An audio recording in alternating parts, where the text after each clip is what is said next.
I've got an article here that was forwarded to me by one of my viewers a few weeks ago.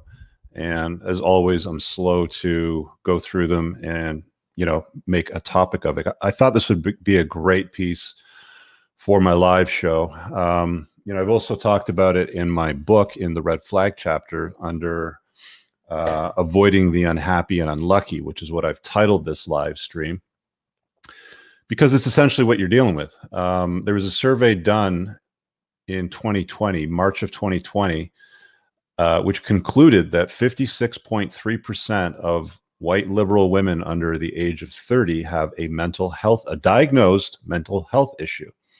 So I thought I'd grab the article, kind of tear through it, and give you guys some of my thoughts and feedback. I'll be taking some call-ins tonight. So if you have a question or if you want to contribute to the topic and experience maybe, I'll drop the link probably in about 20 minutes or so. Make sure you have headphones and a good internet connection, and we can chop it up a little bit live. So there is the housekeeping item. Let me grab the article again and throw it back up on the screen. The link, by the way, is in the description, guys. So if I ever cite any article or any information on one of my shows, it's always linked in the description. You just have to expand it down a bit, and you'll see it there. We got some of our good-looking brothers in the live chat. Got Moth Infamous Rifles here today. Oh, welcome, bro. We got a good live account there. Oh, before I continue, let me just remove this real quick. Do me a solid, guys. If you're watching this somewhere else on the interwebs, come over to YouTube and just watch over here. It just helps me out with the algorithms a bit. And if you haven't smashed the like button, do that. So that's the YouTube link that I'm dropping there. Back to the article. All right. Article is written by a lady by the name of Elizabeth Condra. I always tell you guys to consider the source. This is your author right here. From what I understand, she's been through the liberal and conservative grind, so she's well balanced from what I understand in the way she does her writing. I'm going to skip through much of the introduction. You guys can read that all if you really want to. Again, the link's below. Women and mental illness. They talk about postpartum depression. 40% or women are 40% more likely to develop depression than men due to lower levels of serotonin. I don't know if you guys know this, but it's said something like 1 in 4 women are on antidepressants or SSRIs. These are not good things. They do all kinds of weird things to the human body, including pack on weight and mess with sexual desire and libido. So it's my view that you want to stay away from anyone or not invite anyone into your inner circle that's on medication like this. Not that you can't. You can do whatever you want with your time. Trust me. A lot of people don't listen to what I say, and some people point and sputter and get upset. But it's my view that if you want a easy and fun life, you want to avoid this. So that's what the Unplugged Alpha is all about. My book is a distilled version of everything I've put out on my channel. If you haven't read it, it's available on Amazon. It's a great day listen if you got a long drive. It's less than 5 hours in Audible, or you can tear through the book. It's about 200 pages. Grab it on Amazon. Depression, biology. Okay, let's go to the study. So here's what the study found. The study in question, which, by the way, isn't from a news source or a media outlet, but Pew Research, for heaven's sakes, is, when all said and done, pretty damning. Interestingly enough, the study, which is titled Pew American Trends Panel Wave 64, it's a bizarre title for the study, it was dated March 2020, over a year ago, yet it took a PhD candidate in a political science posting about the study on Twitter for it to garner even a smidge of attention. Interesting. So here's the link to the tweets. Some of the charts that this guy distilled. I'll let you guys take a look at that if you want. I'll stick to this article here. Smidge of attention. The study, which examined white liberals, moderates, and conservatives, both male and female, found that conservatives were far less likely to be diagnosed with mental health issues than those who identified as either liberal or even very liberal. What's more, white women suffered the worst of all. Suffered.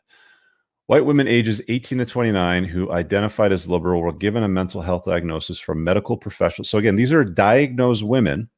They're not, actually, I think in the first chart over here, Yeah, the question that they asked them was, has a doctor, you guys probably won't be able to read this, but has a doctor or other healthcare provider ever told you that you have a mental health condition? And this is the percent that said yes. Women almost double the conservative numbers on the liberal side. But again, the question was, has a doctor or other healthcare provider ever told you that you have a mental health condition? So these are the ones that have been diagnosed. Now, when I posted the link to this live stream on my Twitter earlier, guys were chiming in and they were like, okay, what about the other part that aren't diagnosed? So there's a portion, again, it's 56.3% right here that were diagnosed by medical health professionals. What about the other, 37% that aren't being diagnosed, that might be walking around, not dealing with these issues, mental health issues? Okay. Liberal or even what's more, white women suffer the worst of all. White women ages 18 to 29 who identified as liberal were given a mental health diagnosis from medical professionals at a rate of 56.3%, compared to 28.4% in moderates and 27.3% in conservatives. 56.3% is almost double. Okay, we're talking almost double. That's pretty crazy. I don't know about you guys. I've dated a lot of liberal women identifying with liberal values. I mean, here in Canada, voting for liberal parties or socialist parties like the New Democrat Party, loving Justin Trudeau, loving, universal basic income, free stuff, free healthcare, free. A lot of that. Now, the study gets into why this is. So let's keep going down. Zach Goldberg, the doctoral candidate in question. This is the guy that posted the tweet thread that I opened up here. This guy, Zach Goldberg. The doctoral candidate in question consolidated the study info in a set of visuals and posted them on a thread on Twitter. You guys can check that out. But it's important to note that he clarified the following. I didn't write this thread to mock white liberals or their apparent disproportionate rates of mental illness. You shouldn't either, in quotations. Rather, this is a question that's unexplored, which may shed a light on attitudinal differences that's a new word, attitudinal differences towards various social policies. He's right. Dr. Lyle Rossiter, a board-certified psychiatrist who's treated mental disorders for over 30 years, agrees and adds that white liberalism thrives on supposedly championing workers, minorities, the little guy, women, and the unemployed, who they continuously see as wrong, cheated, oppressed, disenfranchised, exploited, and victimized with little or no agency of their own, a view that often mutates into the infantilizing and patronizing of certain groups within a narrative. When these raised to think reality is a subject bump. Okay, that's a quote from the article. The people responsible for the crime. So it goes on to talk about whose fault this is. So Rossiter, who was Rossiter? That was the board-certified psychiatrist. Okay, Rossiter tells it, poverty, disease, war, ignorance, unemployment, racial prejudice, ethnic and gender discrimination, modern technology, capitalism, globalism, and imperialism. And then it ends there. It doesn't talk about any of the other isms like Marxism or feminism.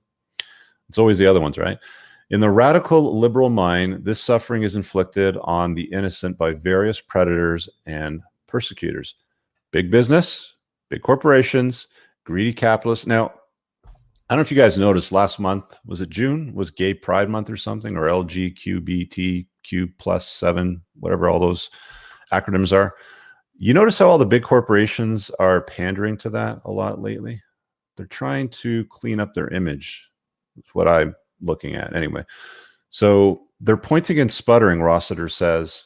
The white liberals are pointing and sputtering at big business, big corporation, greedy capitalists, and U.S. imperialists are the oppressors. The rich, the wealthy, the powerful, and the selfish. That's pretty much an exhaustive list of every grievance and every perpetrator that progressives see as responsible for these injustices, which plague our disenfranchised communities, while moderates and conservatives seemingly sit idly by, unconcerned with anything but their own privilege. But as the study exemplifies, the champions of these causes, white women in particular, aren't exactly living the liberated utopia they believe we should all be in living.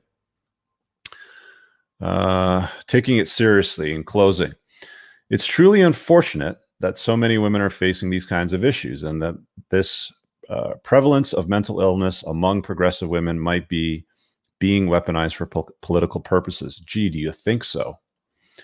If there's one thing this topic, you know what?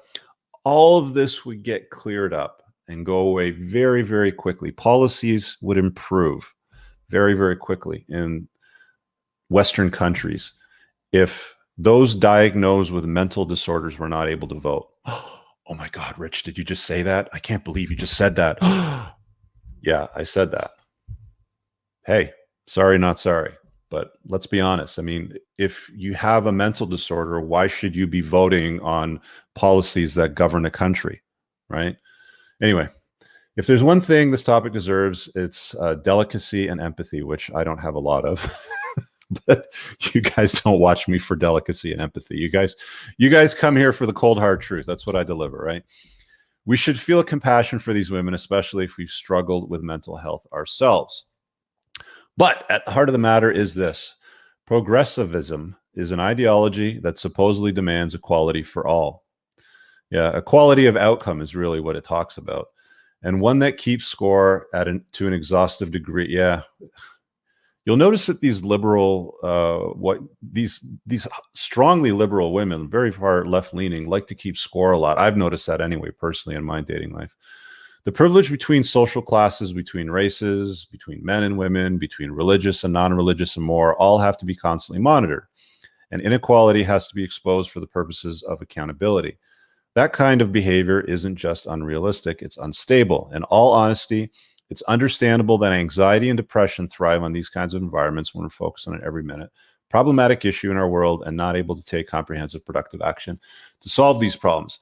I wonder how much of this is manufactured and intentionally put out there by these strong left-leaning liberalists. I mean, it raises the question, right?